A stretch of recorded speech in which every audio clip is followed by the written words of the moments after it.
Dans cette vidéo, nous allons continuer le paramétrage des natures d'événements. Dans la vidéo précédente déjà, nous avons appris à importer, nous avons généré les natures d'événements en les copiant du plan de paysage pour la société. Maintenant, nous allons donc configurer les natures d'événements qui ont été copiées. Alors, vous allez venir au menu liste et cliquer sur nature d'événements. Nature d'événements. Vous allez voir maintenant, désormais, on en a plusieurs. Donc, pour les événements comme les absences, les heures supplémentaires, les arrêts maladie et tout, c'est dans les natures d'événements que nous allons les saisir, mais pas sur cette interface-ci, il y a une interface dédiée à cela. Mais il était important déjà de configurer les natures d'événements pour que lors de la saisie de ces événements-là, qu'ils soient pris en compte dans les bulletins de salaire. Alors, je vais commencer. Si vous vous rappelez, lorsque je vous affiche la liste de nos rubriques, on a une rubrique qu'on a appelée absence non rémunérée. La voici. Et dans cette rubrique, vous voyez, c'est la constante absence non rémunérée HA10. Oui, absence non rémunérée, qu'on multiplie par le salaire journalier pour connaître la valeur qui sera prélevée sur le salaire. Alors ici, nous venons donc, voici la nature de l'élément absence non rémunérée. On double-clique dessus. Voilà l'élément qui s'affiche. Vous faites le premier des choses à configurer. Faites un clic ici. Impact direct sur le bulletin. Première des choses. Si vous ne faites pas le clic ici, c'est que tout ce que vous ferez comme modification n'aura pas d'impact sur le bulletin de salaire. Donc, on clique là, impact direct sur le bulletin de salaire. On vient au niveau du cumul et vous voyez, on a deux constantes, dont la constante HA10 qu'on a utilisée tout à l'heure. Donc, là, c'est bon, on met OK. Donc, on clique juste sur impact direct sur le bulletin. Ensuite, parmi les autres éléments que nous avons, il y a les heures supplémentaires. On a ces heures supplémentaires-ci en nature d'événement. On double-clique. Première des choses, impact sur le bulletin. L'intitulé court, on n'a pas d'heures supplémentaires à 125. Chez nous, les heures supplémentaires sont à 120. Et je viens à cumul là. Je vois HS01, heures supplémentaires 120%, c'est bon. Vous faites un clic sur OK. Troisième élément à configurer. Ah oui, on change le nom. Ici, il faut mettre 120 à l'intitulé.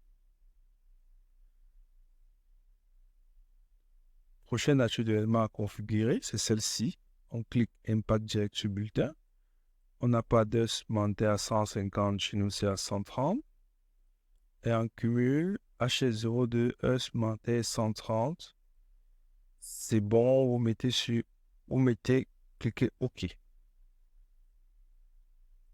Troisième, heures supplémentaires 1, on va l'appeler heures supplémentaires à 140.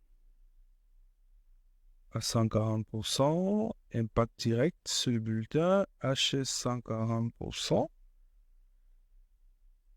On vient là, où il n'y a rien ici au niveau des constantes. Vous devez rajouter en faisant un clic là sur ajouter. On va chercher HS03. 03 pour 140. Oui, vous faites un clic sur ajouter en plus et vous faites un clic sur OK. Là, ça apparaît. OK. Prochaine heure supplémentaire, c'est ceci. HS, on est à 140. On va à 150%. HS 150%. Très important, impact direct sur le bulletin. Et dans l'onglet cumul, on ajoute tout à l'heure, on était à HS03. On va ajouter HS04. On fait un clic ajouter en plus. Et OK. Voilà. C'est bon. OK. Et puis, on a le HS 200%.